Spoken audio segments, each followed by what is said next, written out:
हम दोस्तों आज हम बात करेंगे दोस्तों कि जीवन को व्यक्ति को किस प्रकार जीना चाहिए दोस्तों। तो दोस्तों ज़िंदगी तो वही है दोस्तों जिसमें किसी भी प्रकार का तनाव ना हो, आनंद हो। वही दोस्तों सच्ची ज़िंदगी जीना कहलाता है दोस्तों।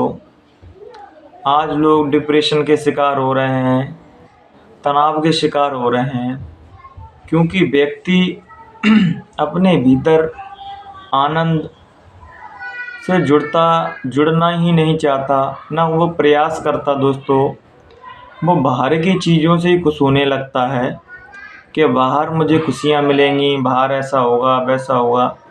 जब आप ये सोचिए कि बाहर के पीछे पीछे दौड़ते हुए हमारी कितनी पीढ़ियां बीत गईं, उनको खुशियां नहीं मिली। क्या राष्ट्रपति बनने से खुशियां मिल जाती हैं दोस्तों? नहीं मिलती। ऐसे पदों पर और ऊंचे पदों पर बैठने से तो और अहंकार बढ़ जाता है। क्या प्रधानमंत्री बनने से तृप्ति हो जाती है? नहीं दोस्तों, मन का स्वभाव है दोस्तों, जो भी चीज़ इसको मिल जाती है उससे ये अतृप्त होने लगता है।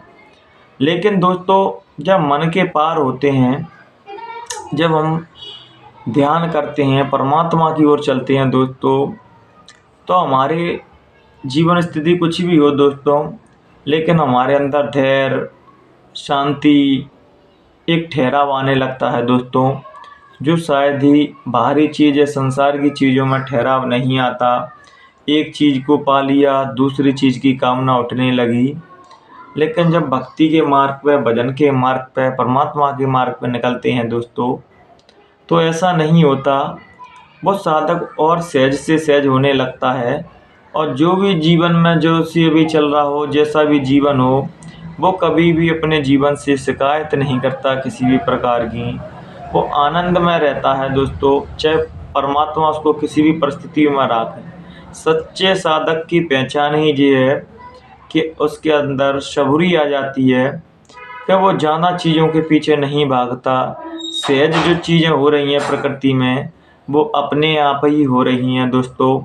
भागने से चीज़ें ज़्यादा या कम नहीं होती दोस्तों, कि जिनके पीछे भागोगे तो और मिल जाएंगी, लेकिन ऐसा नहीं। जितना किसी चीज़ के पीछे दौड़ोगे उतना ही चीज़ें दूर होने लगती हैं। जब हमारी दौड़ बंद हो जाती है दोस्तों, तो चीज़ें हमारे लिए जब हमारे सामने आ भी जाएँ तो व्यर्थ हो जाती हैं। जैसे महात्मा बुद्ध होते दोस्तों, तो अभी सभी लोगों के लिए तो यही लगता है कि धन पद हो तो सुख और शांति रहती है, लेकिन ये सब चीज़ें महात्मा बुद्ध के पास ऑलरेडी थी। लेकिन वो जानते थे कि ये कोई आंतरिक सुख नहीं है, ये स्थायी सुख नहीं है।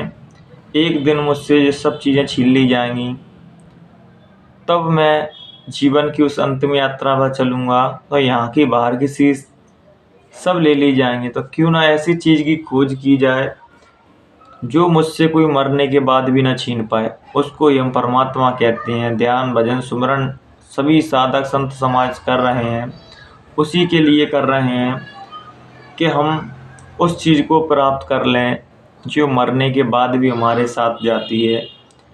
जो होते हैं अच्छे कर्म, परमात्मा का भजन, परमात्मा का जीते जी साक्षात्कार कर लेना।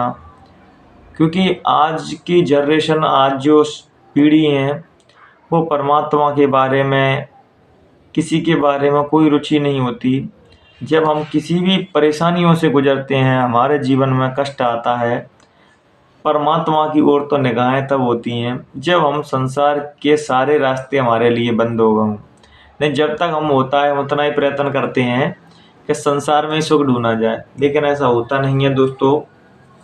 संसार में आप कहीं पे भी जाना, कहीं स्थायी सुख नहीं मिलेगा दोस्तों। स्थायी सुख तो दोस्तों परमात्मा के भजन में, उस मालिक के भजन में मिलता है दोस्तों, जिसको शायद हम पूरे जीवन भर नहीं देख पाते, ना ही देखने की कोशिश करते कि मेरा जन्म किस लिए हुआ है, क्या मैं यूं ही मर जाऊंगा संसार में भागते भागते।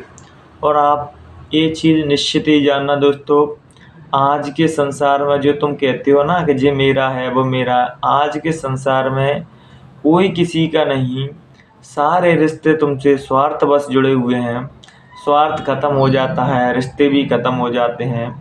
लेकिन जब भगवान से एक बार रिश्ता आप जुड़ लोगे, परमात्मा से, तुम भूल भी जाओगे उसको, लेकिन वो तुमको कभी नहीं भूलेगा। इसने मेरा भजन किया है, मुझे स्मरण किया है, वो तुम्हें बराबर याद करता रहेगा। संसार के रिश्ते तो ऐसे हैं, जब तक तुम किसी काम के हो तब तक ही वो तुम्हें याद करेगा।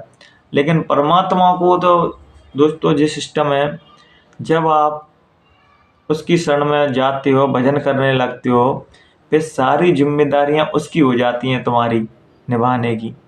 लेकिन बस शर्त है कि हम परमात्मा को अपना माने, तो ईश्वर को अपना माने। तो अपना तो हम अपने संसार को ही मानते हैं कि संसार ही मेरा है, और पराया परमात्मा को मानते हैं। उल्टा चलती है दुनिया की रीत।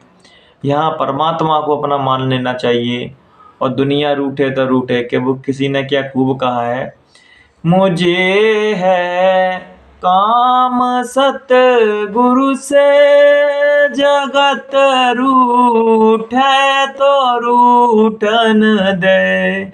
मुझे है काम सतगुरु से, जगत रूठे तो रूठन दे। यहाँ संसार में दोस्तों एक को मनाओगे तो दूसरा रूठ जाएगा, दूसरे को मनाओगे तो तीसरा रूठ जाएगा। लेकिन आपने एक बार परमात्मा को रिझा लिया, उसको मना लिया, तो फिर आपको किसी को मनाने की ज़रूरत नहीं पड़ती, किसी को रिझाने की ज़रूरत नहीं पड़ती। आज देखो कितने कितने धनपति इस संसार को छोड़ के चले गए, उनके नाम और निशान खत्म हो गए। लेकिन परमात्माओं के भक्तों के नाम, संतों के नाम आज भी अजर और अमर हैं।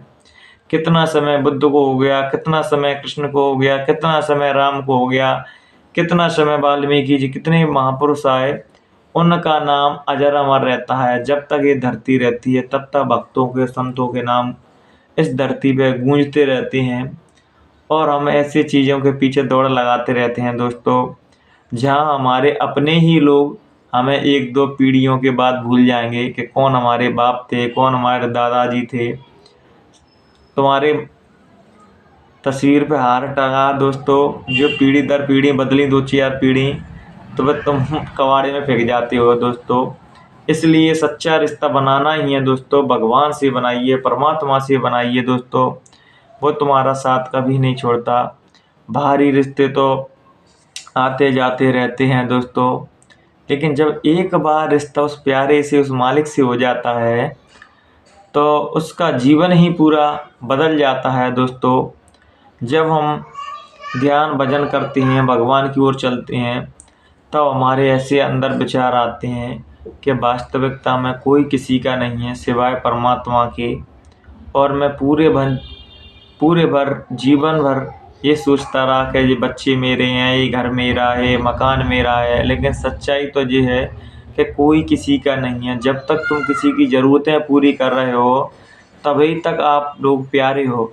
जिस दिन आपने किसी की ज़रूरतें पूरी करना बंद कर दिया, सबके आप दुश्मन हो जाओगे दोस्तों। ये सच बात मानना, हकीकत बात मानना। इसलिए दोस्तों आप ये देखिए कि जो मुझसे प्रेम कर रहे हैं, जो मैं इनको कमा कमा के धन या संपदा दे रहा हूँ, उससे प्रेम कर रहे हैं। वास्तविकता तो ये है कि आप धन कमा कमा के दे रहे हैं, इसलिए आप प्यारे हो। जिस दिन आप थक हार जाओगे, खटिया पकड़ लोगे, तो अब पता पड़ता है कौन अपना है कौन पराया है। इसलिए मैं सभी से ये कहता हूँ कि अभी समय सांसों की चल रही है, तो उस अवस्था की वो ना करें कि हम खटिया गए लेंगे तब भगवान का भजन करेंगे। ऐसा नहीं होता दोस्तों। अभी आप चल फिर रहे हो, शरीर में जान है, तो भजन कर सकते हो। लेकिन बुढ़ापे में भजन नहीं होता। बुढ़ापे में तो आदमी रोते रहते हैं, कोई नातियों के मारे रो रहा है, कोई बच्चों के मारे रो रहा है, कोई किसी के मारे रो रहा है। क्यों? क्योंकि संसार का दोस्तों एक स्वभाव है कि जब तक आप किसी के काम की हो तब तक आप वो को पूछता है नहीं, फिर वो संसार अपना रंग दिखाने लगता है।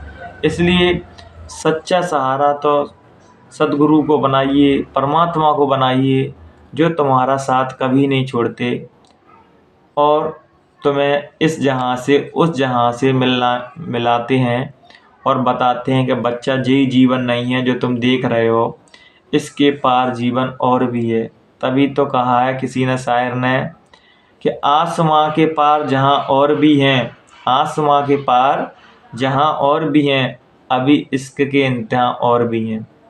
इसलिए भगवान के रास्ते पर चलते हैं तो कठिनाइयाँ अवश्य आती हैं दोस्तों, समस्याएं आती हैं, लेकिन हमें पूर्ण तरीके से परमात्मा में जब आसक्त हो जाते हैं तो हम जी कहने लगते हैं कि सुख भी मुझे प्यारे हैं और दुख भी मुझे प्यारे हैं, छोड़ूं किसी भगवान दोनों ही तुम्हारे हैं।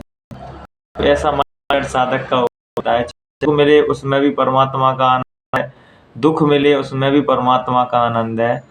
तो उस साधक का मंगल ही मंगल होता है, अमंगल कभी होता ही नहीं है। इन्हीं विचारों के साथ हम अपनी वाणी को यहीं विराम देंगे। अगर मुझसे बोलने चालने में कोई भी गलती हुई हो या किसी का दिल दुखा हो तो कृपया मुझे माफ़ कर देना, अपना बेटा अपना छोटा भाई समझ के। प्रणाम दोस्तों।